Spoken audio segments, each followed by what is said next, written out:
Bonjour chers amis, c'est Cyril de Lille. Israël et Ukraine, l'incohérence occidentale. Dans la continuité de ma vidéo précédente dans laquelle je dénonçais le fait que ni Israël ni la Russie n'étaient dans le droit à la défense concernant les guerres qu'ils menaient, eh bien maintenant je vais pointer du doigt cette incohérence occidentale qui est de plus en plus visible et qui la rend de moins en moins crédible. Lorsque Vladimir Poutine a attaqué l'Ukraine il y a maintenant quelques années, l'Occident a été vent debout contre cette attaque.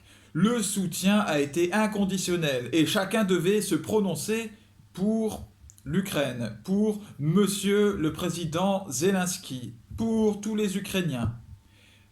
Il fallait donc les condamner et chacun devait proclamer sa condamnation. C'était même parfois ridiculement excessif, je dis parfois, ça l'a été même souvent. Je rappelle ce passage où notre ministre de l'économie Bruno Le Maire est venu au journal de JT, je crois, de TF1, pour annoncer nous allons écraser la Russie. Nous allons écraser économiquement la Russie. Alors évidemment, beaucoup lui ont ri au nez de cette déclaration, et puis en plus, l'avenir lui a donné tort, puisque c'est l'inverse qui se passe. Nous nous effondrons, et eux prospèrent. Bon. Ce pays, la Russie, qui cherche à reconquérir son ancien territoire, en vertu de la grandeur passée de l'URSS, et puis même de l'unité qui existait alors. Ce pays, donc, qui cherche à retrouver cette hégémonie par la force militaire, est montré par l'Occident comme agresseur, comme totalitaire, et désigné comme un monstre. Alors, qu'il soit l'agresseur contre l'Ukraine, oui, c'est un fait. Qu'il soit totalitaire, monstrueux, un assassin, etc., là, nous sommes dans des jugements, qui touchent à quelque chose de plus moral, évidemment. C'est une connotation morale. C'est-à-dire que c'est une façon de le présenter comme les méchants. Bon. Alors voilà, l'Occident a largement armé l'Ukraine. On connaît tous la suite de l'histoire. Les présidents se sont tous prononcés en faveur de l'Ukraine, etc. Puis survient l'attaque du Hamas sur Israël. Voilà, c'était le 7 octobre. Puis la fameuse contre-offensive sur la Palestine, en particulier bien sûr sur Gaza en fait. C'est Gaza qui se fait démolir. Cette contre-attaque qui n'épargne personne et qui n'en finit plus. Et là, c'est encore bien plus radical que Vladimir Poutine contre l'Ukraine. Hein. Au niveau du nombre de morts, ça augmente vraiment plus vite. Et là, l'Occident soutient Israël. Patatras. Là aussi, pourtant, de la part d'Israël, il y a une volonté de s'expanser, il y a une volonté de retrouver le territoire promis, il y a par la force militaire, bien sûr, et il y a l'esprit de colonisation qui est présent, bien entendu, et qui est dénoncé par tant et tant de personnes, d'ONG, même de responsables du pouvoir depuis longtemps, qui est condamné par le droit international. Mais seulement aujourd'hui, on n'ose pas trop le dire, il ne faut pas le dire trop fort, on le dit de temps en temps, c'est pas bien quand même, il faudrait qu'Israël arrête. Bon. Mais Israël n'arrête pas et il ne se fait pas arrêter militairement.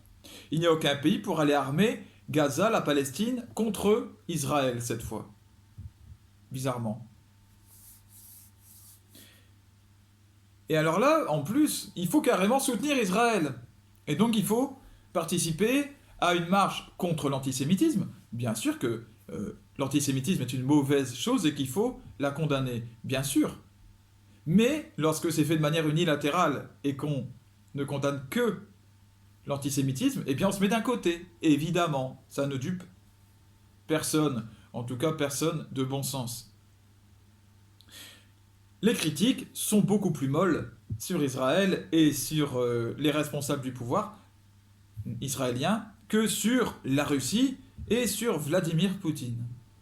Étonnant, non? Pourquoi cela? Eh bien parce que l'Occident est enlisé dans son idéologie, en fait, euh, dans la raison profonde qui a justifié ses prises de position. Car si elle s'est dépêchée de soutenir l'Ukraine, c'est bien parce que l'Ukraine a voulu rejoindre le bloc occidental, a voulu rejoindre l'OTAN, a voulu même on parle de rejoindre l'Union européenne, et c'est cette chose, c'est en fait ce reste de guerre froide qui est le fond, la toile de fond du véritable combat. Et donc, la Russie est désignée comme l'adversaire, comme le chef de l'Orient d'une certaine façon, le chef, la tête de l'adversaire historique, et donc forcément, quand il fait une attaque, il est méchant. Il est le méchant de l'histoire, alors que Israël n'est pas du côté oriental, mais du côté occidental. C'est la Palestine, c'est Gaza qui sont du côté oriental. D'ailleurs, Gaza, la Palestine sont soutenus par Vladimir Poutine. Et donc là, d'un seul coup, ben, l'Occident, mince. Eh bien, et là, il répond quelque part à sa nature tribale. Et là, ben, il soutient quand même Israël. Donc oui, c'est vrai que c'est pas bien. Faut arrêter les colonies, mais soutien à Israël, soutien au peuple juif. Alors que c'est exactement la même action qui est faite d'un côté ou de l'autre. C'est une grande tristesse, car cela montre notre incapacité actuelle à prendre la hauteur nécessaire, la véritable bonne hauteur qui permet de voir les choses avec justice, avec suffisamment de distance pour qu'il y ait la justesse de la vision et donc la justice qui en est le fruit. Nous n'avons pas la hauteur de vue, nous n'avons plus la vision divine, qui est pourtant nécessaire, qui est pourtant vraiment un aspect élémentaire pour résoudre, ou pour vouloir en tout cas tenter de résoudre, ce conflit, ou n'importe quel conflit. On ne peut pas être partisan. L'Occident s'enlise dans le ridicule à cause de cette incohérence criante, parce qu'elle montre, cette incohérence, de façon très claire, le fameux deux poids deux mesures dont elle est souvent accusée. Le bloc des États-Unis est le plus directement touché par ce double discours, car c'est lui qui a soutenu le plus abondamment l'Ukraine contre la Russie, et c'est lui qui soutient le plus abondamment Israël contre Gaza. Ouvrons les yeux, mes amis. Critiquons et dénonçons, comme je le fais, comme vous pouvez le faire, surtout, mais sans être partisans, en étant du parti de la paix, en étant du parti du bon sens, du bien, du vrai, de l'amour. Critiquons et dénonçons, surtout prions, parce que critiquer et dénoncer c'est bien, mais il faut que ce soit équilibré par la prière.